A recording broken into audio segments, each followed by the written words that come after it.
Hello everyone, welcome to my channel the glow way. প্রায় প্রত্যেকটা বাড়িরই ছোট থেকে বড় সব সদস্যরাই ডিম কিন্তু খুব ভালোবাসে, তাই সেরকমই আজকে একটা ডিমের রেসিপি নিয়ে চলে এসেছি।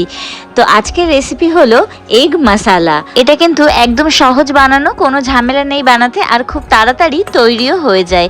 তো চলুন দেখে নিই আজকের রেসিপি এগ মশালা। শুরুতেই আমি 3টে মুরগির ডিম নিয়েছি, এটাকে এখন সিদ্ধ করে নেব। আর সিদ্ধ করার সময় তার মধ্যে দিয়ে দিচ্ছি সামান্য একটু নুন, আর তার সাথে আমি অল্প পরিমাণ ভিনেগারও দিয়ে দিয়েছি। ভিনেগার দিলে ডিমের খোসাগুলো খুব তাড়াতাড়ি ছেড়ে যায়, ডিমের খোসার সাথে ডিম উঠে আসে না। তো যতক্ষণ ডিমগুলো সিদ্ধ হচ্ছে ততক্ষণে আমি পেঁয়াজ আর রসুন কেটে নিয়েছি, আর তার সাথে রান্নায় দেওয়ার জন্য মশলাগুলোও রেডি করে নিয়েছি। এতক্ষণে ডিমটাও সিদ্ধ হয়ে গেছে, তাই ডিমের খোসা ছাড়িয়ে নিয়েছি। এখন কড়াই গরম করে কড়াইতে ডিমগুলোকে ভেজে নেব। ডিমগুলো কড়াইতে দিয়ে দিয়েছি, আর তার মধ্যে পরিমাণ মতো নুন হলুদ দিয়ে ডিমগুলোকে ভালো করে ভেজে তুলে নিচ্ছি।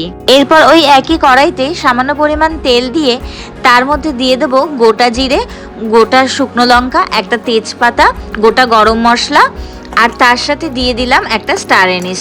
এটা ফোড়ন দিয়ে এবারে কিছুক্ষণ খুন্তি দিয়ে নাড়িয়ে নেব। মশলাগুলো একটু ভাজা ভাজা হয়ে গেলে তার মধ্যে দিয়ে দেবো কেটে রাখা পেঁয়াজ। এখানে পেঁয়াজটা ব্রাউন করে ভেজে নেব। এখন পেঁয়াজটা মোটামুটি ভাজা হয়েছে, হালকা ব্রাউন কালারও চলে এসেছে। এর মধ্যে আমি দিয়ে দিচ্ছি কেটে রাখা রসুন কুচিগুলো। এরপর পেঁয়াজ রসুনটাকে আরেকটু ভালো করে ভেজে নিচ্ছি। এরপর এর মধ্যে দিয়ে দিলাম কেটে রাখা টমেটো কুচি। টমেটোগুলো যাতে ভালোভাবে গলে যায় তাই তার মধ্যে দিয়ে দিলাম নুন, আর তার সাথে দিয়ে দিচ্ছি হাফ টিস্পুন হলুদ গুঁড়ো, হাফ টিস্পুন আদা বাটা, 1 টিস্পুন ধনে গুঁড়ো, 1 টিস্পুন জিরে গুঁড়ো, আর তার সাথে দিয়ে দিচ্ছি কিচেন কিং মশালা। মশলাটা যাতে পুড়ে না যায় তাই আমি এর মধ্যে সামান্য পরিমাণে জল দিয়ে দিয়েছি। এখন মশলাটাকে খুব ভালো করে কষাতে থাকবো, আর রান্নায় যাতে খুব সুন্দর কালার আসে তাই আমি এর মধ্যে দিয়ে দিচ্ছি কাশ্মীরি লঙ্কার গুঁড়ো। এখন মশলাটাকে বেশ কিছুক্ষণ ধরে কষাতে থাকবো যতক্ষণ না মশলাটা থেকে তেল ছাড়তে আরম্ভ করছে। আপনারা দেখতে পাচ্ছেন এখানে মশলা থেকে তেল ছাড়তে আরম্ভ করছে, তাই আমি এর মধ্যে এখন পরিমাণ মতো গরম জল দিয়ে দিচ্ছি।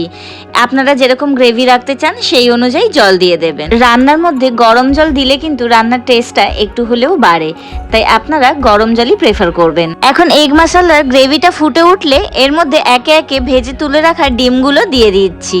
ডিমগুলো দেওয়া হয়ে গেলে এর মধ্যে আমি পরিমাণ মতো নুন আর মিষ্টি দিয়ে দিলাম। তারপর খুন্তি দিয়ে একটু নাড়িয়ে চাড়িয়ে নিয়ে এটাকে কিছুক্ষণের জন্য ঢাকা দিয়ে রেখে দেবো। তবে এখানে খুব বেশিক্ষণ ডিমটাকে ফোটাবো না, নইলে কিন্তু ডিম শক্ত হয়ে যেতে পারে। এখন ঢাকাটা তুলে দেখছি আমাদের এগ মশলা প্রায় রেডি, তাই উপর থেকে ছড়িয়ে দিলাম গরম মশলার গুঁড়ো। গরম মশলা গুঁড়ো দেওয়া হয়ে গেলে এটাকে আবার কিছুক্ষণের জন্য ঢাকা দিয়ে রেখে দেবো, যাতে গরম মশলার গন্ধটা রান্নার মধ্যে বেশ ভালোভাবে ছড়িয়ে পড়ে। আপনারা দেখতেই পাচ্ছেন এখানে আমাদের এগ মশলা কিন্তু একদম রেডি হয়ে গেছে। তো চলুন এটাকে এখন একটা পাত্রে সার্ভ করে নিই। এটা দেখতে যতটা সুন্দর হয়েছে খেতে কিন্তু তার থেকেও বেশি ভালো হয়েছে। আপনারা সবাই এটা ট্রাই করবেন, আর আমাকে জানাতে ভুলবেন না কেমন লাগলো আপনাদের এই রেসিপিটি। আর আমার রান্নাগুলো যদি আপনাদের ভালো লেগে থাকে তাহলে আমার চ্যানেলটিকে সাবস্ক্রাইব করে দেবেন, আর লাইক শেয়ার কমেন্ট করতে কিন্তু ভুলবেন না।